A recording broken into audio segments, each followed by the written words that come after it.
Hi.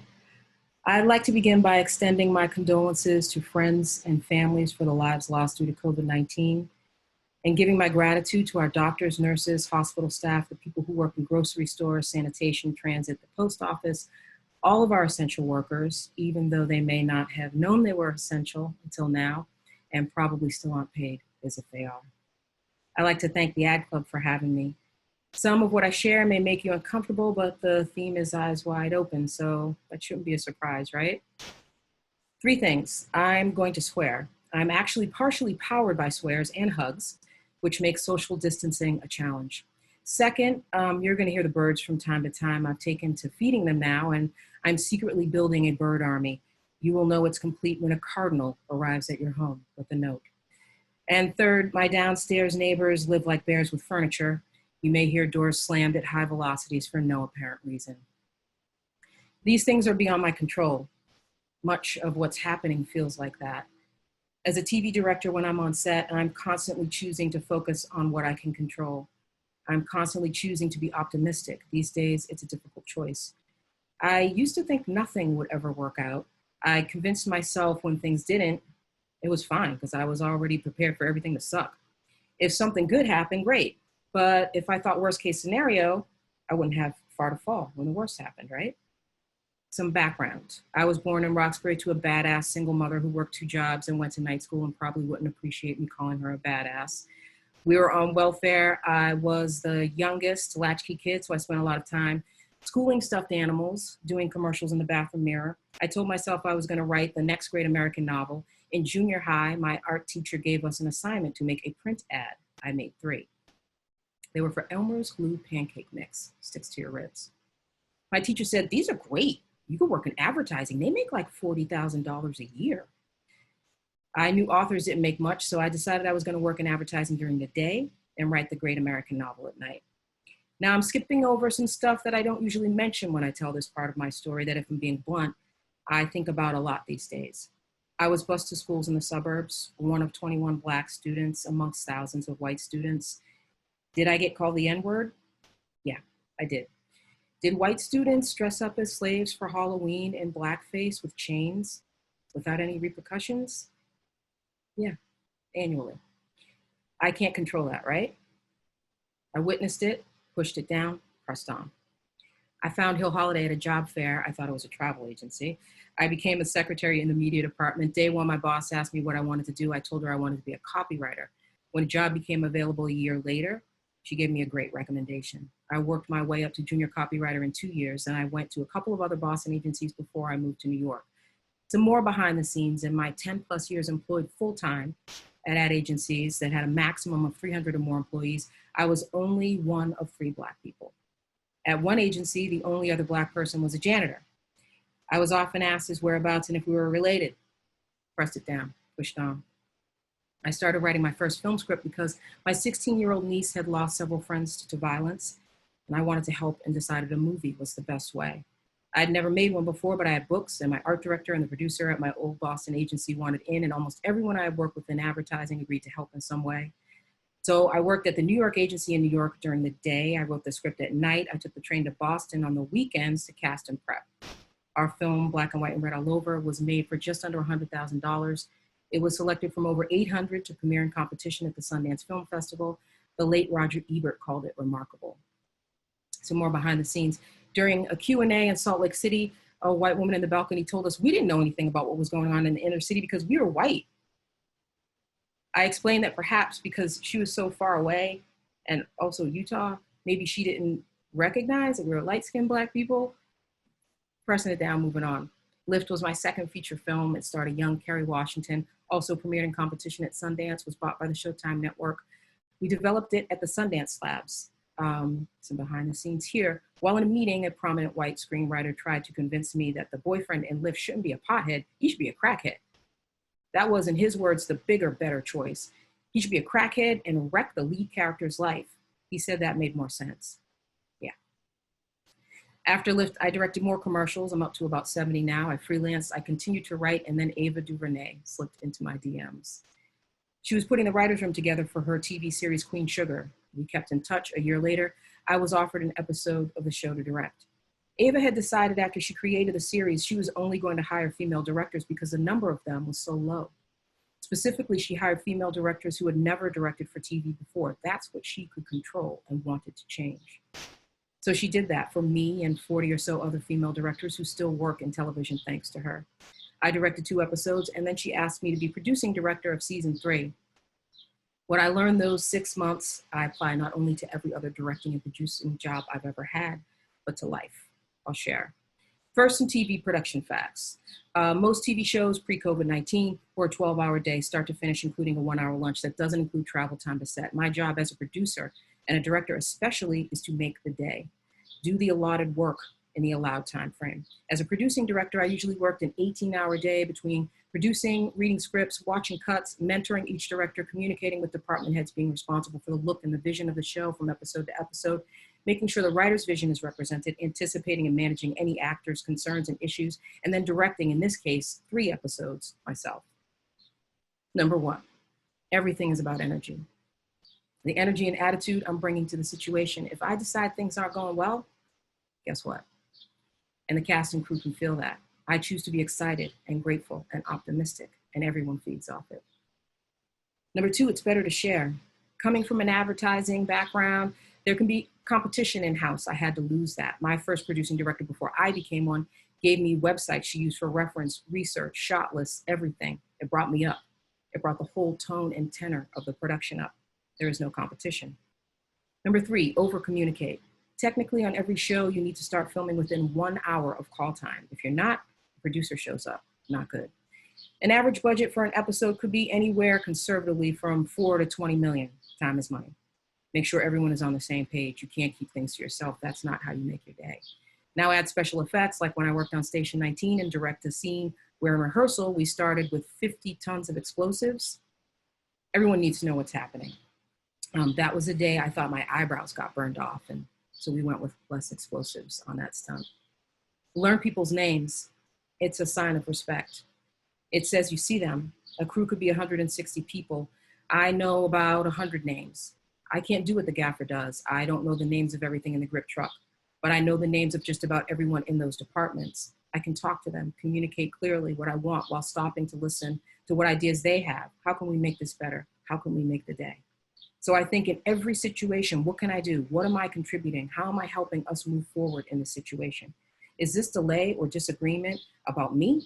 If it is, I step up, I apologize, I listen. I clarify, I make adjustments for the good of the project to make what we're doing better. Listen to everyone all the time. Great ideas come from everywhere. People want to contribute. Hear them out, especially if they've been there longer than you, which usually on a set, they have. Don't cut them off. Don't rush them. Don't do that while they're talking. Don't look at your phone. Look at their face. Listen. Prioritize the entree. Where is the scene? What room? What's the most important part of the scene if you're running out of time? What do you need to convey? Working with Viola Davis or Octavia Spencer or Cicely Tyson, which I've had the extreme pleasure to have done, you're rarely waiting on them. They're ready. You're not waiting on those queens. You're waiting on equipment or wardrobe or for the rain to stop. What do you have to get to tell the story? Have a plan, but be flexible. Allow for discovery, for collaboration. On set, just like in life, I cannot be so locked into a plan that I don't react to whatever happens that might deter it. I cannot be so locked into my idea that I reject the ideas from my crew, my team, when they have a responsibility, a vested interest in helping me execute my plan. I must be flexible. Ask for what you want, respectfully. Know what you're asking for. On the last day of filming Madam C.J. Walker, I realized I didn't have a shot. I was missing a wide shot where you placed Madam at the end of the series. I bolted up in bed from a sound sleep. I didn't have it. I called my DP, I called my line producer, my UPM. I asked for it. They got the truck back that lit up the trees. I spoke to the costume designer to make sure costumes hadn't been sent back to the office. I asked Miss Octavia if she would mind doing 5 costume changes in one day. She did not mind. She's a pro. I got the shot, and best believe I thanked everybody for it. Kindness goes a long way. I start my day by saying good morning to every crew member I can find and thanking them for their work at the end of each day. If you find it to be difficult to be kind, why? Was someone unkind to you? Are you repeating a cycle? Do you think that you're getting back at the person who was unkind to you by being a dick to someone who has nothing to do with it? Look in here. Sort it. On a set, there's not a lot of time. There's definitely no time for that. Widen your circle. If you only work with the same people, ask yourself why, especially if you're not liking your results. But either way, spread it around, try some new people, challenge yourself, and give someone else an opportunity. Confront confrontation, or if that sounds too confrontational, just head it off at the pass. I used to hate being confrontational. Now I head right for it, and I ask how I can help. Work on what's real, not rumors. That's self-explanatory. Take care of yourself. Madam C.J. Walker, the first self-made female millionaire in the early 1900s, died when she was 51 years old. A series of health issues, as well as the stress of being born Black in that time and being a woman and living through those times when Black people were lynched, contributed to her ill health. Take care of yourself. A sidebar here, all of this, not normal. We've never been in a situation like this before, a pandemic, police officers murdering Black people. You don't have to act like it's okay all the time. Especially if you're responsible for making an audience or a company or a client or your family feel like everything's okay when it's not. You might coast one day and crash the next. Shit, I cried like a baby 2 days ago. There are unknowns here. Process that. Acknowledge it with your friends, family, employees, with yourself. Take care. Finally, tomorrow's not just a new day. Every hour is a new hour. Keep your head up. Try not to carry the shit. You'll get covered in it. Interruptions can be instructions. I read a book by a director who said he saw an actor in a stage play and there was a loud crash in the wings and the actor kept going, just pretended it didn't happen. And he said, you shouldn't do that as an actor. You should feel it. You should use it. These birds, the bears, the protesters who are different from the rioters, who are different from the looters, who are different from the white supremacists, who are different from the militias, COVID-19, there are instructions in these interruptions. Sit with it. If all this helps us realize how much we already have, I think that's a good thing. Personally, I realize I have 22 bras. I only have 2 of these. If we can ask ourselves why we feel the need to have so much, if we can realize we have enough, I think that's a good thing. If it makes us honor teachers and pay them more money, pay grocery store workers more, transit workers, if it makes us appreciate the post office, that's a good thing. March with it. If this makes us question authority when that authority is killing unarmed Black people, is killing peaceful protesters, if it makes us realize that and racism in all forms has to stop, that's a good thing. Help someone with it. Ask yourself how you can use your skill set to uplift someone or allow them access. In the words of Ava DuVernay, if your dream only includes you, it's too small. Just before Ava announced her law enforcement accountability project, Leap Action, a friend said to me, oh good, Ava's gonna do something. But there is something each one of us can do. How can you expand your foundation to accommodate others? Can you hire Black people? Can you promote them? Mentor them? Can you shop at Black-owned companies, encourage them? Can you provide for LGBTQ folks, Asians, Indigenous people? How can you make this better? What are you contributing? How are you helping us move forward in this situation? Maybe you could invest or give resources. Maybe you could do it because you benefit from those people in some way, or because it's good business, or because it's the right thing to do, because it creates a circle of prosperity and equity that lifts everyone. I'll share one last behind the scenes with you.